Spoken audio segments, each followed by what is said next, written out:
今集我哋就會將 Turbo Oil Pressure Regulator 同埋 Baffle Plate 裝上把6度。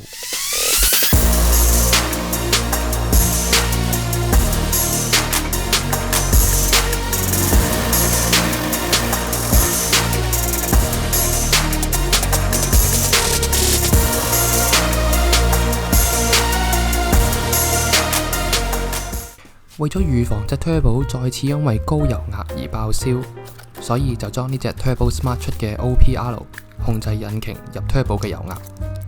佢會保持入 Turbo 嘅油壓喺40 psi 以下。當油壓過咗40 psi， 佢就會將多餘嘅油流返入引擎入面。偈油會喺左邊入去，右邊出嚟，多咗嘅油就會喺下面嗰個窿流返入引擎入面。另外就要買幾粒呢啲 AN4 嘅 fitting 去連住啲喉，最好就用埋呢隻 Hose End Lubricant， 裝嘅時候搽少少就 OK 㗎喇。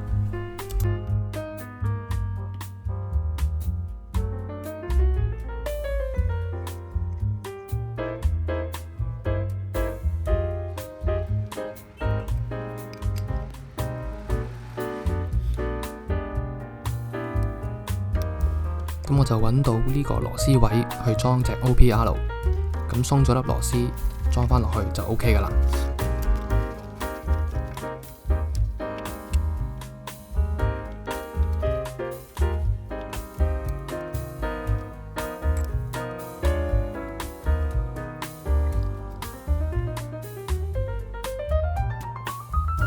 然後就要度下條喉要幾長，再剪一條啱 size 嘅喉。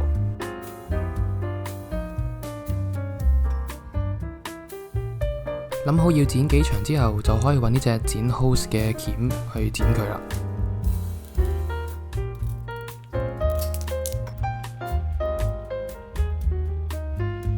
剪好條喉之後，就可以將呢個 AN4 嘅 fitting 裝上去。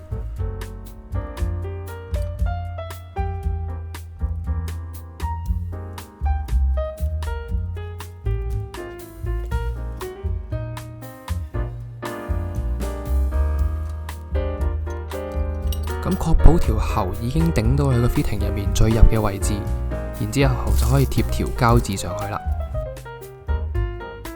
因為下一步係要將個 fitting 嘅另一邊裝返上去，我哋可以利用張膠紙去睇下個 fitting 有冇將條喉推返出嚟。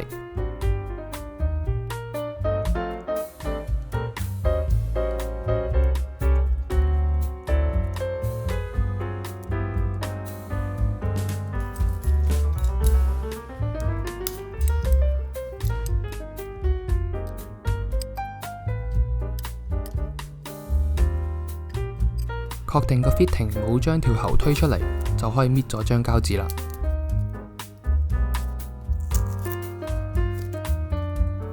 咁裝好咗就係咁嘅樣啦。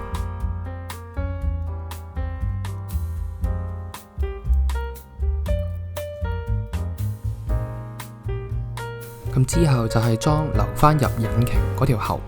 咁方法都係差唔多嘅啫，但係呢，我就用咗 AN4 去 barb 嘅 fitting。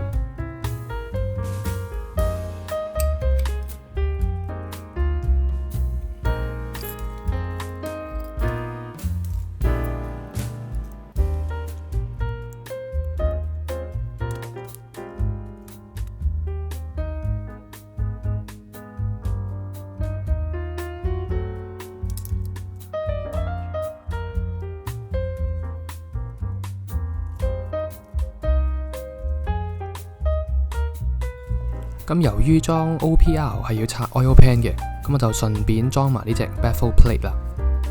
因為高速過彎嘅時候，偈油會啷嚟啷去，令到油泵吸唔到足夠嘅偈油。咁 Baffle Plate 嘅用處就係將偈油集中喺油管嘅範圍，從而減少油泵吸唔夠油嘅機會。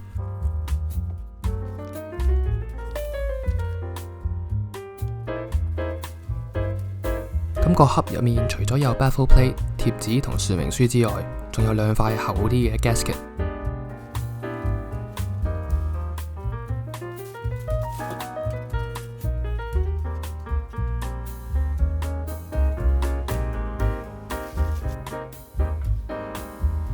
咁拆咗個 oil pan 出嚟之後，我就揾人幫我焊咗個 AN4嘅 fitting 上個 oil pan 上面，咁就可以令 OPL 多咗嘅油流返入 engine 入面啦。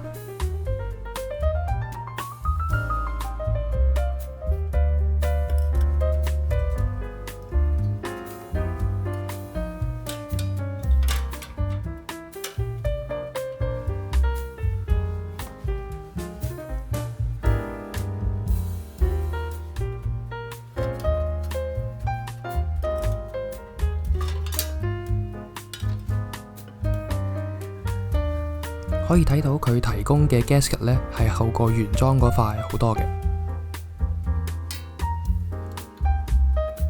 咁我亦都配咗一啲新嘅螺絲，同埋買咗呢個 Freebond 嘅 High Temperature RTV。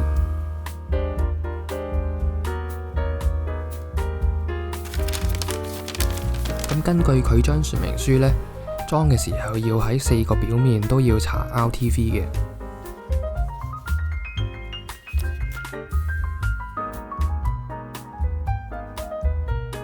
因為我就冇龍門架，咁我就諗住搽晒先裝上車，咁樣方便啲。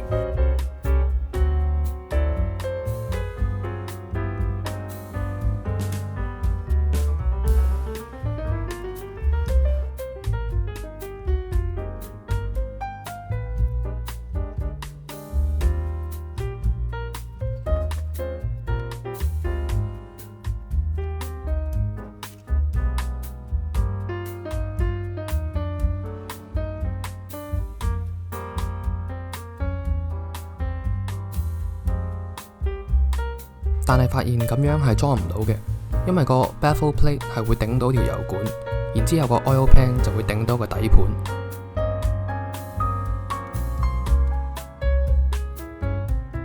所以之後都係要裝咗個 baffle plate 先，然之後就裝返個 oil pan。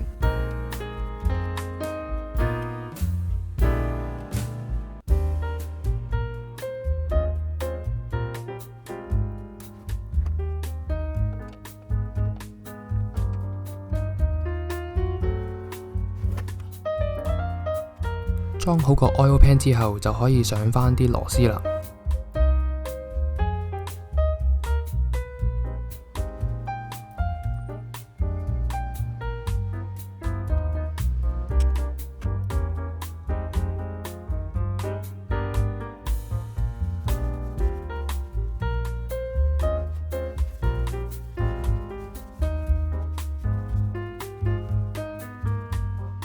咁裝好晒就係咁嘅樣啦。底油就由呢度流去個 OPR。OPR 落 oil pan 條喉呢，就係咁嘅樣。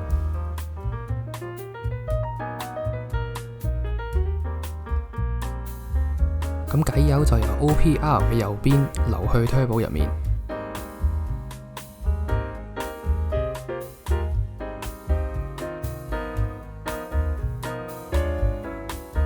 如果鍾意呢條片，記得 like、share 同埋 subscribe。我哋下條片再見。